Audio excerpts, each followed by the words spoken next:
오늘 우리가 읽는 이사야서 22장의 내용은 예루살렘의 미래에 관한 그런 경고의 메시지를 전달하고 있습니다. 본문 1절에 환상의 골짜기에 관한 경고라 그랬는데, 이 환상의 골짜기 어디를 두고 말하는 거냐면 예루살렘을 두고 이렇게 표현한 것입니다.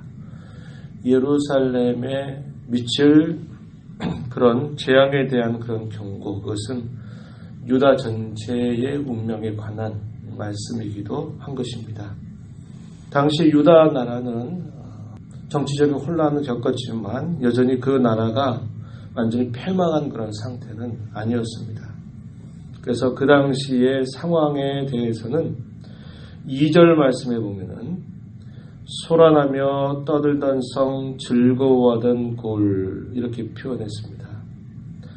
선지자 이사야가 예언을 했던 그 당시에 상황을 이렇게 간략하게 이야기해주고 있는 겁니다. 그러나 그들에게 닥치게 될 미래에 관하여서 계속적으로 경고의 말씀을 전하지만 그 백성들의 마음은 완고해져서 그 말씀을 듣지 않는 그런 상황임을 말해줍니다. 소란하며 떠들던 성, 즐거워하던 골, 당시의 그런 상황을 이렇게 표현하고 있고, 그러나 그곳에 미치게 될, 미래에 미치게 될 화가 어떠할 것인가에 대한 메시지가 전체적인 내용을 이루고 있습니다. 유다 나라가 주전 약 711년경 그때 될 때 아수르 나라에 의해서 침공을 당하게 됩니다.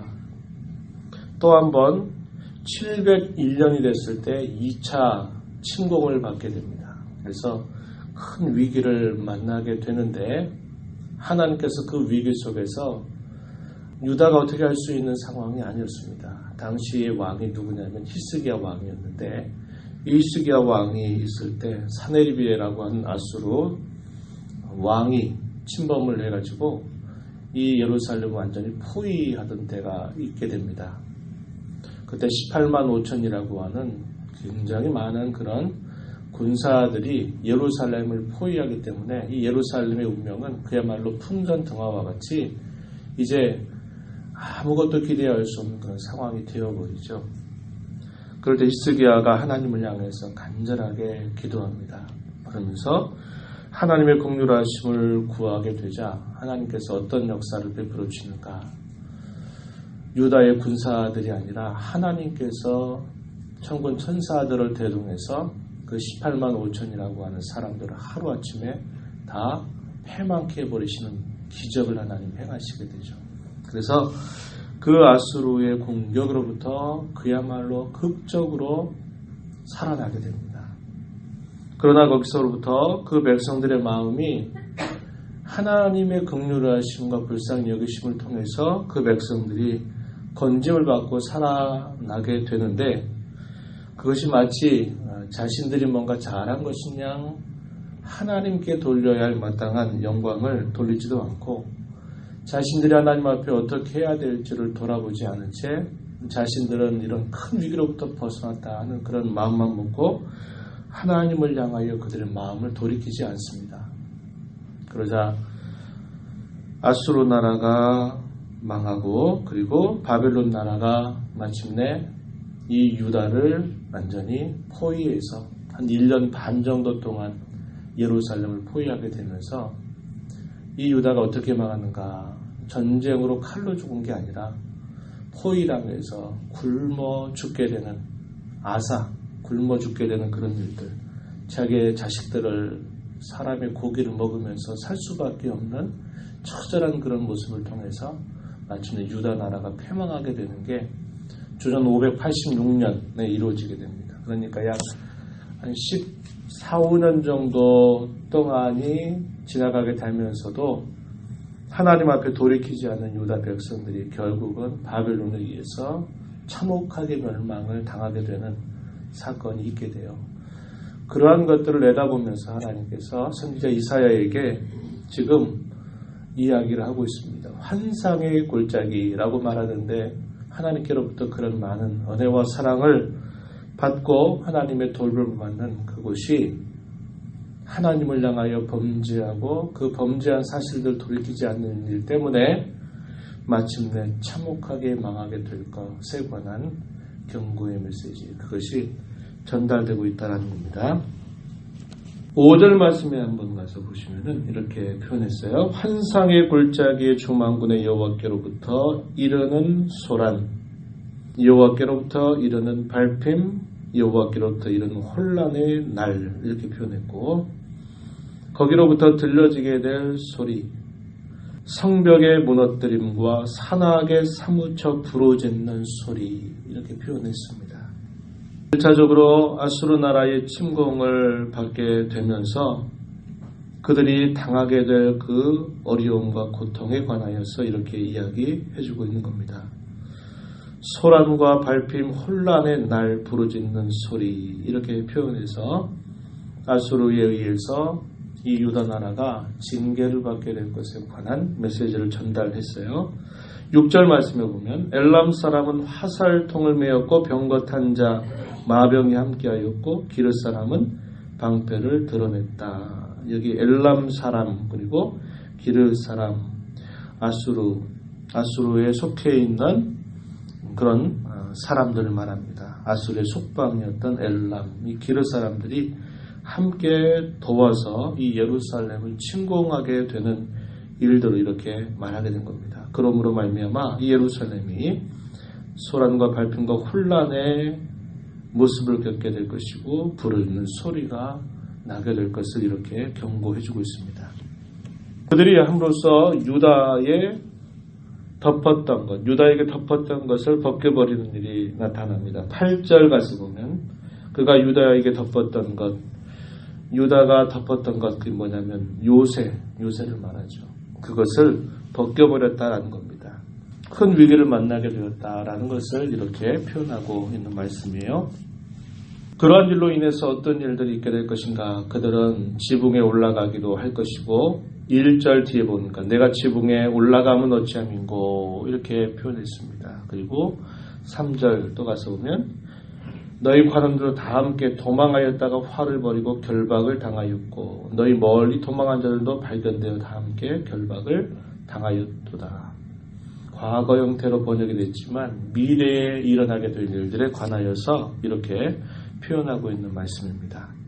결박당한다라는 말은 그들이 포로로 끌려간다라는 것을 표현하는 말이고요.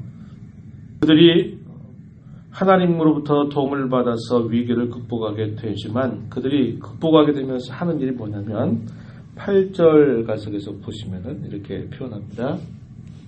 그날에야 내가 숲을 곳간의 병기를 바라보았다. 병기를 정비하는 거죠. 9절 너희가 다윗성에 무너진 것이 많은 것도 볼 것이다.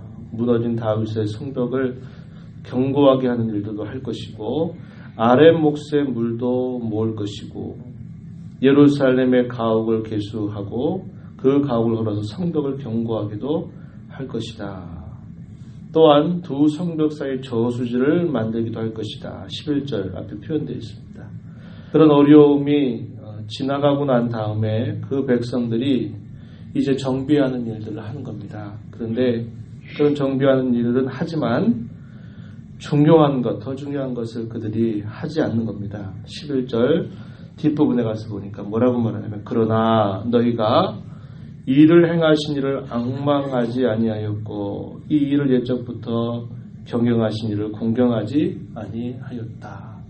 아수르 나라에 의해서 큰 곤란과 어려움을 겪게 되지만 하나님께서 유다 백성들을 불쌍히 여기셔서 아수르의 침공으로부터 건져주시는 일을 하시는 겁니다. 그러니까 그 백성들이 하는 일이 뭐냐면 안 되겠다. 우리 이런 상황들을 좀 다시 정비해가지고 잘해보자. 이렇게 해서 애를 쓰는데 중요한 건 뭐냐면 하나님께서 그들 가운데 행하셨던 그 일들을 그들이 기억지 않고 하나님을 앙망하지 않고 하나님을 공경하는 일을 하지 않고 있다는 것입니다. 11절 중반 이후의 이야기가 그 이야기예요. 그러나 너희가 이를 행하신 일을 앙망하지 아니하였고 이 일을 옛적부터 경영하신 이를 공경하지 아니하였다. 이렇게 말합니다. 그런 것이죠. 우리가 어떤 어려움을 만나서 어떤 위기 가운데 빠져 있다가 거기서 벗어나게 되면 그 위기로부터 당했던 곤란한 처지들을 극복하기 위해서 이렇게 저렇게 애를 쓰고 노력하는 겁니다. 그런데 무엇을 하지 않느냐? 하나님을 찾지 않는다는 거예요. 그저 어디가 망가졌으니까 망가진 데 고쳐야 되겠다. 무엇을 잃어버렸으니까 잃어버렸던 것을 채워야 되겠다 해서 그 일은 수습은 하고 있지만 그 일이 하나님께로부터 주어져서 그런 공정 가운데 벗어나게 되었다고 하는 사실들을 잊어버리고 하나님을 찾지 않는 거죠. 그런 모습을 보여줍니다. 하나님께서 아수르 나라를 들어서 유다 백성들을 정신 차리게 하시려고 그들을 괴롭히게 하시고 그 괴롭힘 가운데서도 그들이 그런 위기로 망하지 않도록 하나님이 도와주시는데 이 유다 백성들은 하나님이 하시는 일들에는 관념치 않고 그저 그런 어려움 가운데 벗어났다 안도의 한심을 내쉬우면서 그들이 무너졌던 것들만 열심히 재건하려고 하고 있다라는 겁니다. 이것이 당시 유다 백성들이 하나님 앞에 행하는 그런 모습이었고 여전히 오늘을 살아가는 우리가 또 쉽게 빠질 수 있는 겁니다. 어떤 어려움을 만났을 때 그 어려움 중에 그 어려움에서 벗어나게 되면 그 어려움이 다시 맞지 않도록 뭘 정비하고 준비하는 일들을 하는데 그 일들이 어떻게 해서 왔고 어떻게 해서 극복했는가 하는 것들을 생각하면서 하나님을 찾지 않는 거죠. 아유 이제 됐다. 어려움이 지나갔다. 휴 다행이다. 이러고 그냥 마는 거예요. 유다 백성들이 그러했고 오늘 우리가 많은 그런 실수들을 그렇게 범하기도 하는 그런 모습입니다. 12절 말씀에 그날에 주 만군의 여호와께서 명령하사 통곡하며 애곡하며 머리털을 뜯으며 굵은 배를 띠라. 무슨 말씀일까요? 통곡하며 애곡하며 머리털을 뜯으며 굵은 배를 띠라. 이게 무슨 말입니까? 하나님 앞에 자신들이 범한 죄에 대하여 하나님 멀리 했던 것에 대하여 하나님이 싫어하는 것을 행했던 죄악에 대하여서 통곡하고 회개하고 애통하고 울라는 겁니다. 너희가 지금 이럴 때라는 거예요. 그런데 그 백성들이 자기들이 당한 피해는 극복하려고 애를 쓰고 있지만 하나님의 이런 말씀은 외면하는 것입니다. 13절 보세요. 너희가 기뻐하며 즐거워하여 소를 죽이고 양을 잡아 고기를 먹고 포도주를 마시면서 내일 죽으려니 먹고 마시자 하는도다. 다행이다. 위기를 벗어났다. 안심이다. 이렇게 말하면서 기뻐하고 즐거워하면서 잔치를 벌인다는 거예요. 잔치를 벌이면서 뭐라고 말한다고요? 내일 죽으려니 먹고 마시자. 그저 잘 먹고 잘 살아야 되겠다. 이런 생각만 하고 있다고 하는 것입니다. 그러자 하나님께서 뭐라고 말씀하시느냐. 선지자 이사야에게 이렇게 말씀하세요. 14절 만군의 여호와께서 친히 내 귀에 들려 이르시되 진실로 이 죄악은 너희가 죽기까지 용서하지 못하리라 하셨느니라. 주 만군의 여호와의 말씀이니라. 진실로 참으로 이 죄악은 너희가 죽기까지 용서하지 못한다. 죽어도 속하지 못한다. 이렇게 말할 만큼 그들의 패역함, 하나님을 향한 반역, 그것이 그들이 죽음을 치우고 나서도 속하지 못할 만큼 그들이 이렇게 완악한 그런 태도를 취하고 있다라고 하는 것을 선지자 이사야에게 말씀하고 있다라는 것입니다. 그런 일로 마침내 결국 이 유다 백성들이 어떻게 되었나요? 아까 말씀드린 것처럼 바벨론에 의해서 참혹하게 역사 속에서 패망하게 되는 아픔을 겪게 된 것이다 라고 하는 겁니다. 내일이 없는 자처럼 그저 오늘 잘 먹고 잘 살다가 죽으면 끝이지 이런 식의 생각을 갖고 하나님을 찾지도 않고 있는 그들의 모습을 이렇게 보여주고 있다라고 하는 것입니다. 하나님께서 우리의 환경을 엎치락 뒤치락 흔들고 또 여러 일들 여러 사건들을 우리에게 경험하게 하실 때 우리는 그 일에 대하여 늘 집중하다 보면 하나님의 손길을 망각하게 됩니다. 이런 어려움이 왔는데 이런 어려움들이 이렇게 지나갔구나. 그러면 다행이다 생각하고 우리는 거기만 늘 우리의 눈과 마음이 머물기 쉬워요. 그런데 우리는 늘 우리의 시선을 하나님께로 향해야 한다는 겁니다. 우리 가운데 일어나는 어떤 일도 하나님의 작정 안에서 벗어나는 일이 없고 그분의 섭리 안에서 다 이루어지는 일이라고 하면 우리가 만나는 여러 가지 일과 사건들 속에서 거기에 눈멀고 그것만 지나가면 다행이다 이렇게 생각하면 안 되고 하나님 앞에서 이러한 일들이 왜 주어졌는지 또 이런 일들로부터 어떻게 벗어나게 했는지를 하나님 앞에 생각하면서 늘 하나님 앞에서 우리의 모습을 돌아보면서 우리의 신앙을 점검하고 우리의 마음을 점검하는 그런 일들이 무엇보다 중요한 일이다 하는 겁니다. 이것이 이 말씀을 읽는 저와 여러분이 이 아침에 깨닫고 다시 한번 돌아보면서 하나님 앞에 결단해야 될 그러한 내용임을 우리가 배우게 되는 것이죠. 이 말씀을 우리가 오늘도 들으면서 생각하면서 또 이 하루 우리에게 주신 이 새로운 삶을 하나님 앞에 살아가게 해달라고 기도하시고 모든 일들 속에서 하나님의 손길을 늘 생각하시면서 우리의 마음이 늘 하나님 안에 거하는 그런 삶을 살기를 힘써가기를 바랍니다. 하나님 아버지 감사드립니다. 이 새벽 시간에도 저희들을 주께로 인도하셔서 말씀을 읽고 들음으로 또 이 하루를 주 앞에서 하루를 받아서 시작합니다.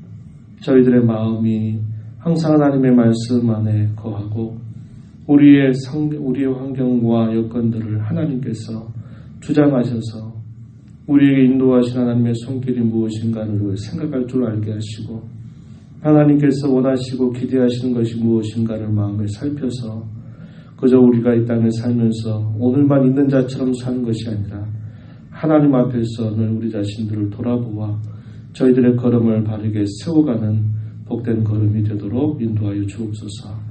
가정에서 일터에서 다양하게 만난 사람들과의 관계 속에서 오늘도 들은 말씀을 기억하고 살아가도록 성령께서 도와주시옵소서.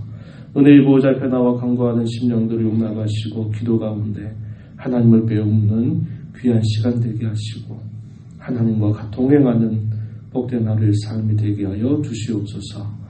귀하신 예수님 이름으로 기도하옵나이다. 아멘.